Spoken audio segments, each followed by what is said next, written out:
Hello! Hi అండి. Welcome to our channel మా ఇంటి ముందు ముగ్గు. ఈరోజు వీడియోలో నేను సింపుల్‌గా వేసుకునే 7 చుక్కల ముగ్గును సంక్రాంతి కోసము వేసి చూపించాను. చాలా బాగుంటుంది ముగ్గు.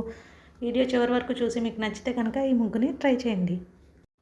మీకు కనుక ఈ వీడియో నచ్చినట్లయితే వీడియోని లైక్ చేయండి, అలాగే షేర్ చేయండి. ఎవరైనా మన ఛానల్ని ఫస్ట్ టైం చూస్తూ సబ్స్క్రైబ్ చేసుకోకపోతే కనుక సబ్స్క్రైబ్ చేసి పక్కనే ఉన్న బెల్ ఐకాన్ని ప్రెస్ చేయండి. నేను కొత్త వీడియోస్ పెట్టిన వెంటనే మీకు నోటిఫికేషన్ మన ఛానల్లో సంక్రాంతి 2024 ముగ్గులు ప్లేలిస్ట్ని ఒకసారి చూడండి. అందులో సంక్రాంతి ముగ్గులు, భోగి ముగ్గులు, భోగి కుండలతో వేసుకునే చక్కటి పండుగ ముగ్గులన్నీ వేసి చూపించాను. చాలా బాగుంటాయి అందంగా. చెరుకు గడలతోటి, గాలిపటాలతోటి చాలా అందంగా వస్తాయి వాకిట్లో వేస్తే.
ఈ వీడియో కనుక మీకు నచ్చినట్లయితే లైక్ చేయండి, షేర్ చేయండి, సబ్స్క్రైబ్ చేయండి. థ్యాంక్ యూ ఫర్ వాచింగ్ మా ఇంటి ముందు ముగ్గు.